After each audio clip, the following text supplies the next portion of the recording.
Hey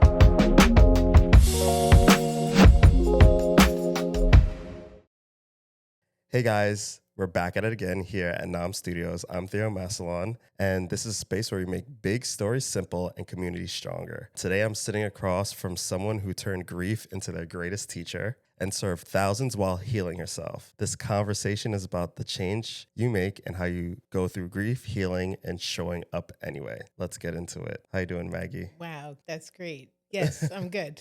How you doing, Maggie? Very good. Thank you. Thanks for having me. Yeah, are you a little nervous? You look a little A little nervous. nervous, yeah. Why are you so nervous? Just because I don't think I've ever, I've spoken to friends about my journey, but and then briefly with other people, but I feel like this is more like on record is like really official. I know. We'll take it easy. We'll take it easy at first. But I want to start off by talking about how we met. We met through the LIE. Yes. You just joined about a year ago. Yes. How do you like it so far? I love it. Okay. It's really, when I go to the meetings and events where I see other members, it feels really good. The meetings are like a really great start to the days that we have them. And I feel very connected to people that I wouldn't normally be meeting on a daily basis. I enjoy being with everybody, and I enjoy the mission behind it, charity. Okay. So you are new in this career pivot that you did. You said you're a pharmacist at first? So I am a pharmacist. Okay. My license is still current. I don't fill prescriptions per se anymore unless it's the pharmacy has an emergency or something. So I pivoted back in 2017. I was working my whole career. I've been a retail pharmacist. Worked for Rite Aid, and then I worked for a mom and pop pharmacy. And then when they got bought out, I think our values weren't aligned, and it just wasn't somewhere I wanted to work anymore. So I started putting out my resume, and then when this closed door pharmacy called me back for an interview, I was like, well, I should figure out what this is. And I realized it was a long-term care pharmacy. And I guess you could say the rest is history. If you were to describe your career from beginning to end, not end, but beginning to now in 3 words, what would those 3 words be? I wish I would have thought about that. I think change, elevation, and I think at the beginning of my career, it was stability. That's really good. I feel like that's like a nice little path, like stability, change, elevation. Like that seems like a path someone would want to have their career follow. Yeah. Okay, yeah. so I mean, we spoke a little bit yesterday, and you had mentioned that you really want to focus on like grief. And I was like, wow, that's a really, really interesting topic. So can you tell us like why you want to talk about that? What happened, how you carry that with intention? Okay. So maybe we should start differently. So the reason I talk about grief is that is what changed my trajectory. My first husband passed away from pancreatic cancer. So when that happened, I was on autopilot. I had a 14-month-old baby. I was navigating that in that I had to split my time caring for her and caring for him.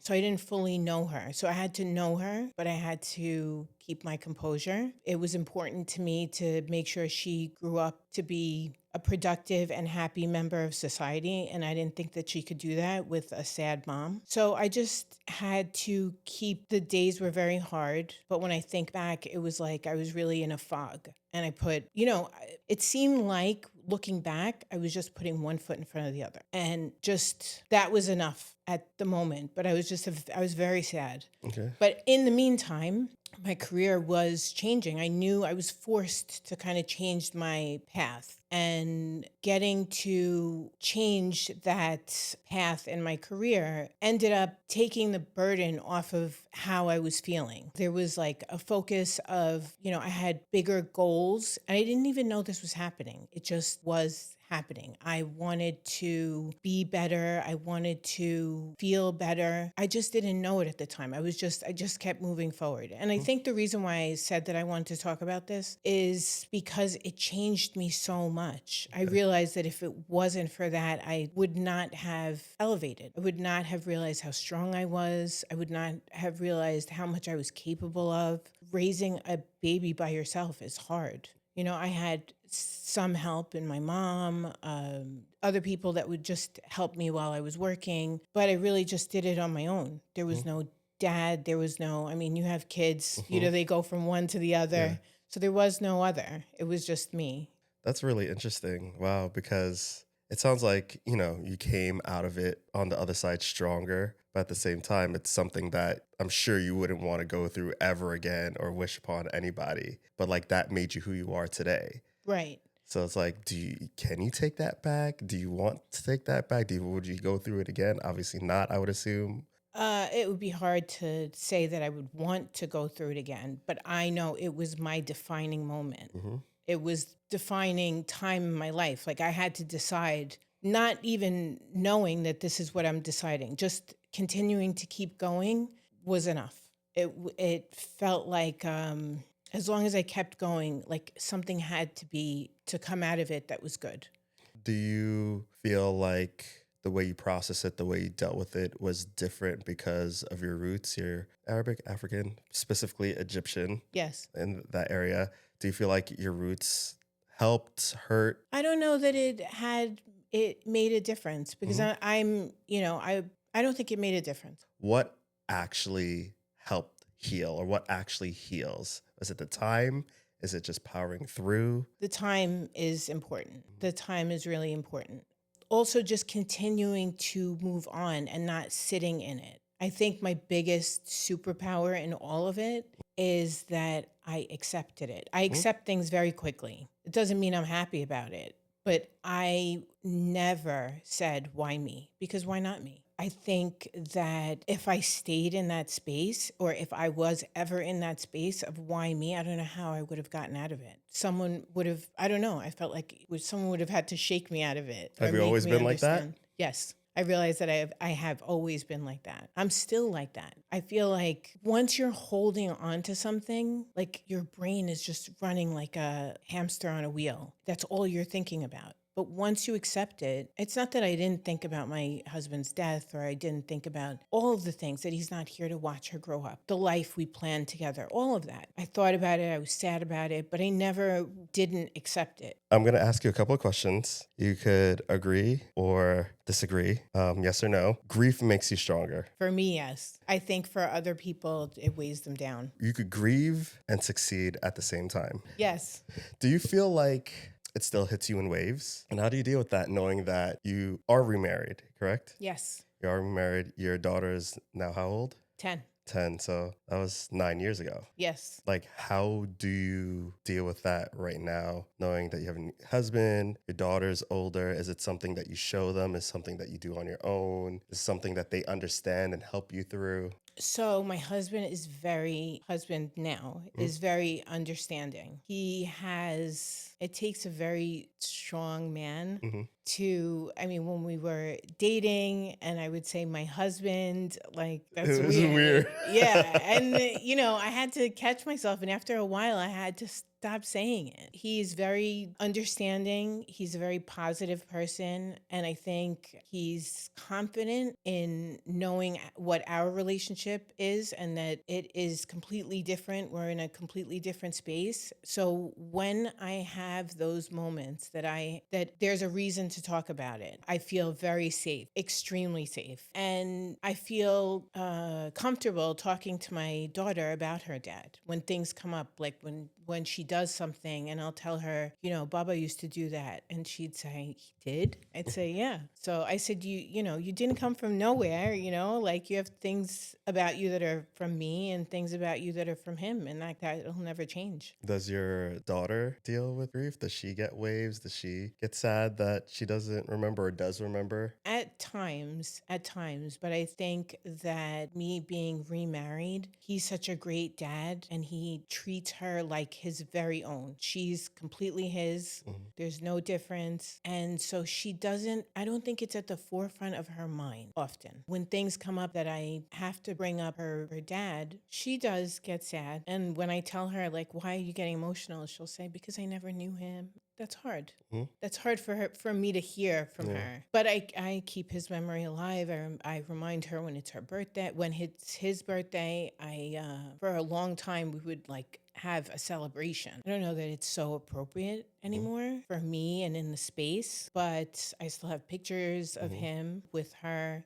She has pictures in her room. We talk about him, but I feel I feel safe in my immediate family Yeah. to talk about him. Okay, that's awesome. All right, so let's pivot a little bit Yeah. into your career. Yes. Start as a pharmacist, and now you're in development, pharmacy sales development, Well, client relations. client So relations. essentially, my main goal is to make sure our clients are happy, to take back the information they need to have us know, and to make sure the pharmacy knows clearly what the client is expecting. Okay, and in your current position right now, is that where you grew a pharmacy by 25%, or is that your last role? No, here. Oh, wow. And how long you been working for them? Since 2017, 18. I mean, Okay. 2017, I was working for them as a pharmacist. Okay. And then in 2018, I pivoted on the consulting side. So that would have me visit homes and meet with clients. And about 3 years later, I was promoted to VP of Client Relations, which is my title now. So that really came organically because of the relationships I cultivated visiting homes. So when I say homes, I should probably backtrack a little bit. Yeah. So Community Care RX is a long-term care pharmacy. We mostly service group homes for the developmentally disabled. I don't want to put a percentage on it because I don't know exactly, but I would say over 80. So a lot of the agencies obviously have group homes. Those are the people that we service. Those individuals, we package their medications and deliver them to the group home. And what do you attribute that success to? 25% is a lot. That's a big jump. You have a team under you. Yes, I have a team under me, but the growth part of it really came from my relationships. I am not on the sales side of things. If anything, I've sold my own brand, you could say. So that increase came from people that have worked with me and maybe pivot to another agency. They get there, they're using a different pharmacy, and they're like, oh no, I need to call Maggie. Are you actually in the homes? Like, do you deal with the patients one-on-one when you go to the homes? The only time I deal with the patients one-on-one is if I'm Or in a doing group a setting. vaccination clinic or something like that. But otherwise, no, I'm really dealing with the direct support professionals, managers, nurses. Because I was going to say, like, you seem to have a very big heart dealing with, everything you went through. And if you do deal with any of the patients one-on-one or as a group in the home, I know, sometimes dealing with developmental disabled population, which I deal with right now in my current job, which you helped me get, by the way. She did help me get that job. Might be tough, but you say you're really a little bit removed from it. I wasn't always. I mean, I'd be in the homes, and for the most part, I mean, I would get to see the individuals and at times interact with them. Was it difficult? No, but it made me realize how blessed I really am. And that was also part of when I was going through that grief, is when I started working at this job and really understanding who we service. And to say, okay, so I've lost this, and I feel like I'm suffering from this, but I am really lucky and I'm really blessed, and I have a great kid. She's healthy, she's thriving, even though her mom's going through this and she's going through whatever she's going through. I can only imagine that when she started school, she realized not everybody has just a mom. They have a mom and a dad. Yeah. What's one of the biggest misconceptions you'd say people think about when they think about loss or grief? I don't know, that the person is sad all the time. I remember when I would tell somebody my story for whatever reason, like she was at preschool or something. They're like, no way. What do you mean? No, I would never think that that's what you're going through, or that's what you've been through. And I'm like, why? They would say, oh, because you're so positive and you're always smiling. I don't know, fake it till you make it, right? That is so true. Fake it till you make it. I live by that. Fake it till you make it, and better ask for forgiveness than permission. Ask for Forgiveness rather than ask for permission. Yeah, I mean, I get that. I don't always agree with that when I'm on the other side of it. Yeah, not in obvious, ridiculous ways, but in terms of just getting small things done. No, and I think fake it till you make it works with my career too. I mean, I didn't have any extensive training in what I was doing. I was told what I have to do. I pick up things really quickly, and I just got on it. And I'm the type of person that can't do something halfway. I have to be really good at it. Where did you grow up? Long Island. Oh, you grew up in Long Island. Why did I think you grew up like outside of New York? No, really? This Yeah. Long Island accent? There's no way. I felt like you grew up in another state, or No, at least no. in Queens or something. No, I spent a lot. I went to school in Queens. I went to St. John's University. And Okay. then when I was married to Amina's dad, lived in Queens for 5 years. You're a Long Island native. Where did you Yes. grow up? Mineola. Okay, so Yeah, we're so right I went to here. Carl Place High That's Schools. that's basically Queens. Is it? It's not And Suffolk County, but it's not Suffolk County, that's for sure. Okay, so if you could go back and tell your younger self at any age something right now, what would it be? you have no idea how strong you'll be. Did you feel like you were? I didn't think that I was not strong. I just thought I was really different, and I surprised myself. I guess that's why I'm saying that. I didn't know. I mean, I knew I was going to be a pharmacist. My dad was a pharmacist. My sister's a pharmacist. That's all you knew. You just found the family. Yeah, I mean, my dad had heavy influence on us. So I knew that that's what I was going to be. And I always had a strong personality. But I don't know that I would have ever predicted this kind of strength. And I think that I wanted to tell you this part of the story because that's what drove me. That's what brought me to the other side. I mean, throughout all of this, while working, while raising a kid, I also bought a house. And when I look back, like, how did I even do that? In the middle of COVID, I closed on the house like 3 days before she had to go to kindergarten. That's insane. I know. And I look back, how did I even go house shopping? I went by myself. I decided by myself. Your current husband wasn't in the picture at the time. Were you dating? No, I met him after I closed on the house, and it was very serendipitous, maybe, because the house that I was living in Queens was my first husband's, and there was no relationship that was ever going to thrive as long as I lived there. But I didn't know that at the time. But looking back, so as soon as I moved and I met my now husband, I realized, like, of course, I had to leave there. I had to start fresh. But none of this was planned. All I wanted to do was make sure my kid went to Long Island schools, a good school in Long Island. That's how I grew up. It just seemed much easier. And even finding my house, I just wanted something that was just enough for us. How long did it take you to kind of just take a step back, unclench, take a deep breath, and realize like you went from here to over here, and now you could relax? After I bought the house, and it wasn't like I was waiting to exhale, right? I remember it had to be a Saturday morning. It had to be a weekend. And it was before Amina woke up, and I'm standing in my kitchen, my favorite part of the house, because it's so spacious, drinking my coffee, looking out the window and being like, this is what I wanted. This is what I have. You ever use that strength now and sit down and like feel like things are so hard today? Let's say you had a rough day at work or something, and then you're just like, I'm strong as fuck. Why? Why am I thinking that? Do you ever like say that to yourself? Sometimes I do. And then I have a chip on my shoulder for sure. I wonder what I look like from the outside because I really, in my mind, walk around like Imposter syndrome? imposter. Like, what do you mean? Imposter syndrome, where you feel like you're not the person who should be here. You're faking it till you're making it, and people could see right through you. No. So what do you mean chip on your shoulder? Meaning like, maybe that's not the right word, or right phrase, but like, who does she think she is? Or Maggie Frag. Yeah. I'm the shit. Yep. All day. All day, every day.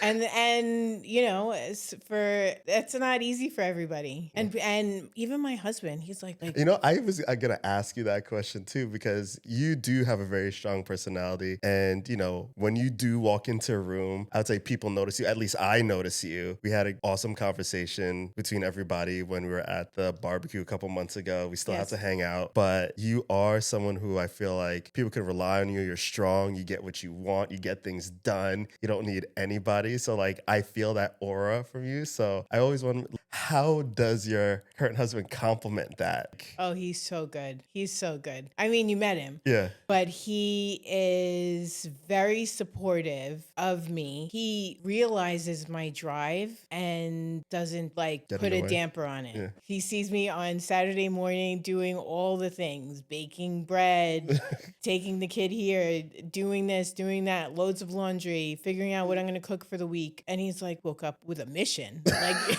you're not Like all week long, you've been running and going and coming and all of that, and you still got it on the weekend. I'm like, yeah, things got to get done. But no, he's very strong. He's very confident in himself. He's very proud of me, really proud of me. And he wants me to, I think he really wants the world to see who I really am. Because I am, soft. I don't want to always be this hard exterior. And he takes that a lot. I can relax when I'm with him. I don't have to be the boss when I'm with him. Be the passenger princess. Yes. Yes. Although sometimes I do drive and he's just like, okay, if you want to drive. So if you want the world to see you as you are and everything, what's next for Maggie? I feel like you always have a goal. What's next? I think what's next is I am really rough around the edge, and I think I need to tame it. I think I get worked up really easily. I think I'm really passionate, and I need to hone it in and reel it in sometimes. And I want to be better in that respect. This has worked for me, bull in a china shop. I mean, how are you going to stop that? So if I'm not self-aware, there are very few people that are going to be like, you need to stop. You need to tone it down or assess yourself and like become a little bit more self-aware, which is wrong, which not is wrong, but like I am very aware. I'm aware of, I feel like their fault. I don't think they're faults. I mean, you spent so long just making sure you and your daughter are okay and everything you've been through.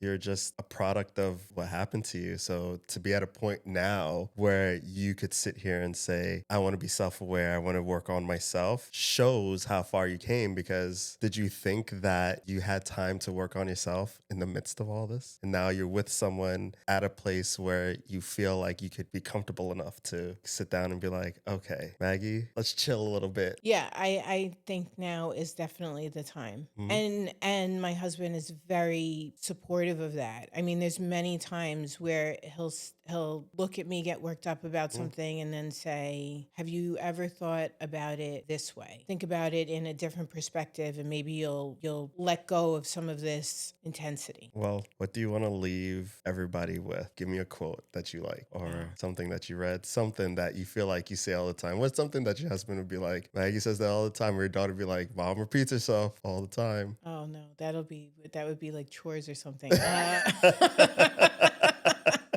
I don't know. I can't think of anything right now. I guess just keep getting better or leave somewhere better than you came into it. And if you had to refer someone who should come on the podcast that I should definitely talk to, who would be? Shout someone out right now. Wish you would have gave me some of these questions before. I should have. Yeah, because I would have loved to come prepared. Yeah. Can I tell you? Maybe Mitch. Have you interviewed Mitch? No, but me and Mitch have talked a couple of times, and he has a podcast too. And we're like, we need to be on each other's podcast. Yeah, but like, isn't his podcast about finance? I could talk about finance if I need to. Okay. I don't know how, like, he's got a similar story, and we both didn't know it. We were at he was honored for ACLD's Envy Ball, and I was there and I was listening to his speech. And then afterwards, I gave him I said, I was also a widow. Okay. And he's like, really? So we shared a quick story. We never really fully talked about everything, but he's got some real strength too. You hear that, Mitch? You're next. Maggie referred you. Yes. Yes. Well, thanks for coming by, Maggie. Thank you so much, Theo. All right, guys. Till next time. And that's a wrap, guys. This is why we do what we do at Nam Studios, making big stories simple. If this hits home, share it with somebody who needs to hear it. Until next time, stay creative, stay hungry, stay Nam.